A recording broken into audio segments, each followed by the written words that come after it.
Hi, and welcome to The Invisible Body. This episode we're talking about Mephibosheth.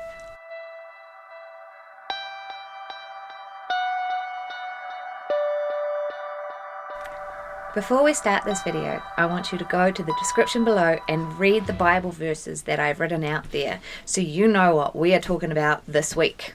Go, do it now. Okay, so if you've read all the chapters that I put out there, then you should be up to speed as to what we're talking about. Just to let you know that instead of saying Mephibosheth 100 times this episode, I'm going to call him Mephi because I cannot get my mouth around Mephibosheth more than a couple of times really well. So Mephi it is. I hope no one finds that offensive, but it's a heck of a lot easier. I also really want to draw your attention to this book. It is called The Bible, Disability and the Church, A New Vision of the People of God by Amos Yong. He is a really amazing theologian. I've had the privilege of hearing him speak. He has a younger brother that has Down syndrome, and a lot of his theology has been really informed by that. So please be aware that I'm drawing heavily from his work on Mephibosheth or Mephi. And so if you would like to read more about what I'm talking about, definitely grab this book, have a read. There's a lot of stories in it. It's really good stuff. I will also be referring to my notes a lot this time, mainly just because it's helpful for me to be able to keep track of my thoughts, and I don't know the story or the in-depth parts of the story as well as I did the last episode, so please excuse me if I refer to my notes while I'm talking to you. Okay, so this week we are looking at the story of 2 Samuel chapter 9, which is the interaction between David and Mephi. What I first want to point out, and if you read the description below and had read the Bible verses below, then you would realize that this is actually quite a scattered story that starts before 2 Samuel chapter 9. So it first starts in chapter 4, verse 4, and then chapter 9. And then it comes up again in chapter 16, 1 to 4, chapter 19, 24 to 30, and chapter 21, verse 7. So this kind of continues the story of Mephi throughout his life. So we first learn that he has been crippled due to a childhood accident. Now I say crippled because our understandings of what being crippled means have developed and changed over time. So from now on, I will be calling it his disability rather than being crippled or being lame, because actually there is some argument as to how much his disability actually affected his movement anyway. But it was due to a childhood accident. And David showed him kindness in honor of the memory of Saul and Jonathan, who he loved. Mephi was later betrayed by his carer Ziba, who came up in chapter 9, because Ziba feigned loyalty to David to get access to Mephi's inheritance through Saul. When this comes to light and David learns the truth, he actually ends up promising Mephi at least part of his inheritance property, and Mephi's life is spared despite the fact that all the other conspirators in that particular story are killed for being disloyal to David. So Mephi survives the whole time, mainly because of David's oath to Saul and to Jonathan to maintain their line. There are a couple of things I'd like to pick up in the chapter 9 story. One of the really interesting things is that Mephi calls himself a dead dog, which was often interpreted as the fact that he believed he had no worth because of his disability. I'm going to come back to that later. It also seems to highlight his dependence on provision and assistance of others.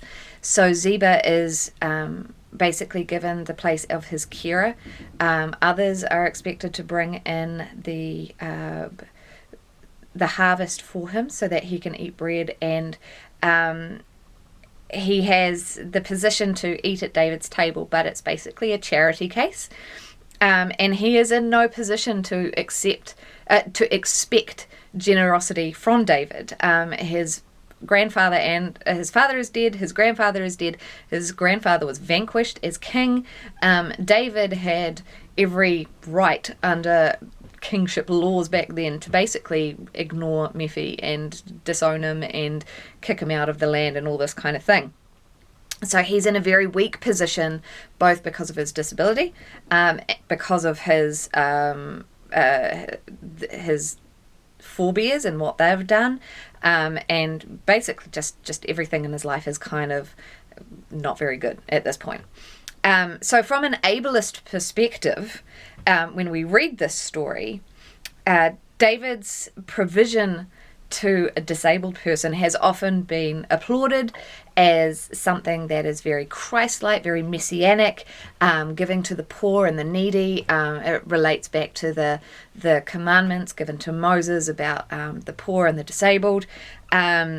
So we often have heard it preached, or the ableist view is that, David has done this amazing thing by caring for this poor disabled child, man, whatever, I'm not sure how old he is at this point, while assuming that Mephi is dependent, that he is in poverty, and that he is highly disabled. So all of the stories, every time I've heard it preached, a lot of the theology around it is this idea that David is this very benevolent, able-bodied person helping this poor disabled person.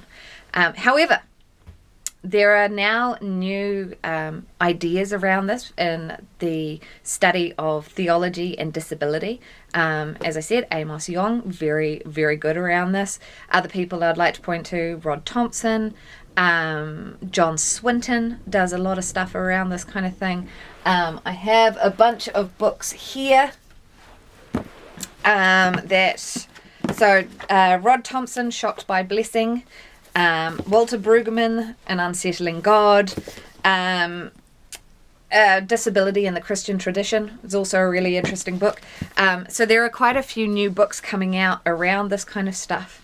And so when we reread the 2 Samuel, we look at Mephi in kind of a new light. So 2 Samuel chapter 9 tells us that, chapter 19 tells us that Mephi came down to meet the king when he pledges his allegiance to David. Now, this idea of coming down to meet the king is the same kind of language that is used of anybody who is coming to pledge their allegiance to a king, which suggests a level of independent agency, that he wasn't actually depending on his carers at this point, that it's highlighting his initiative and his ability to approach David independently to declare allegiance. So this idea that he's this disabled person who has no ability and is completely reliant on other people is actually later kind of turned on its head in this chapter 19, where it shows that actually, no, he does have some independent agency, that he is able to actually do things that don't require his carers. In chapter 9, the dead dog idea has been traditionally read as Mephi referring to himself in a self-deprecating kind of way due to his disability, that he is actually this dead dog, he is of no worth, no significance. But if we've actually read 1 Samuel and 2 Samuel chronologically, we would remember that in 1 Samuel 24 verse 14, David refers to himself as a dead dog. So he says to Saul, "Who have you been chasing? You've been chasing a dead dog. You've been chasing a flea. I am nothing. I am nobody." But he also, in the same speech, swears that he will preserve Saul's lineage, that he will not wipe them out completely. And so Mephi, at this point, when he's bowed before King David and he's saying, "Who am I? I'm just a dead dog in your sight," is actually recalling to David his promise to not wipe out Saul's line. He's recalling to David his promise to Saul to look after his descendants, which includes Mephi. So Mephi is kind of saying, hey, dead dog, remember how you said that to my grandfather? Well, let me remind you by saying it to you so that you can now remember your promise. And it's after this that David says, look, you're going to get everything that all of Saul's land. So it's not actually about his disability at that point, even though that is traditionally how it's been read. So I don't think that Mephi is actually making himself this really miserable figure in this speech. He's actually saying, hey, remember the promise you made to my grandfather. The other interesting thing, that the fact that Mephi's story is quite scattered throughout the Davidic story, is that he's not simply a side character with a disability that is there to highlight the amazingness of David, which is another traditional view. His disability does not highlight his unsuitability for the throne or highlight David's suitability for the throne. That's not the point of him being in this story. Rather, his inclusion in the Davidic story throughout it, he's scattered throughout it, it shows that he's a real threat to the Davidic throne. He is the rightful heir of Saul, and so he's actually a threat to David despite his disability. And the fact that he shows up over and over again is accentuating to the original readers of this story the threat that he is to David, even while David is preserving his life for the sake of Saul and his covenant with Jonathan and his covenant with Yahweh as well. So his disability is not actually about him being a charity case. It's not there to go, look how amazing David is. It's actually interwoven with the history and therefore the self-identity of the Israelite people.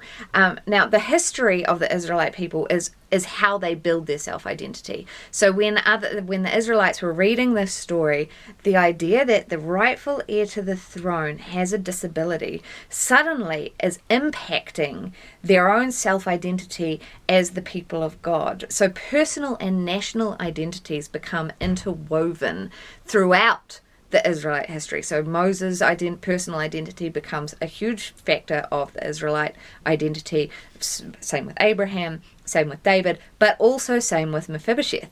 So these become interwoven, and this destabilizes the normative way of the Israelite thinking around disability and ability. It would have thrown their self-identity out of whack. So instead of having this really able-bodied descendant of the throne, they've got someone who has actually got this disability, and that has to feed back into their self-identity. It has to reflect on them as the people of God, that actually the people of God has a descendant of his God-ordained throne that has a disability.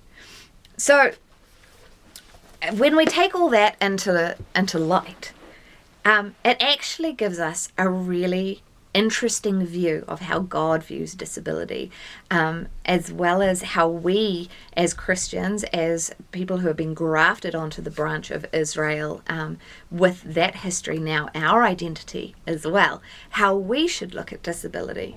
So in this case, the chosen person of God, David, and the rightful heir to the throne, Mephibosheth, are they do threaten each other. It is a bit of a problem, but God is with both of them, because God chose Saul and his line, but he also chose David and his line. And so you've got this idea that God has not rejected Mephibosheth because of his disability.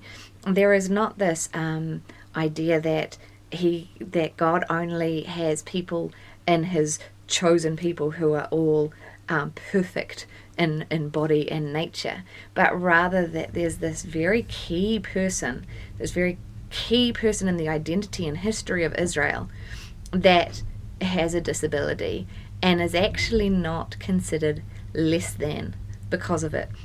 He is still treated as one of David's sons. He is still part of the royal court. His life is spared. He is still considered a descendant of Saul.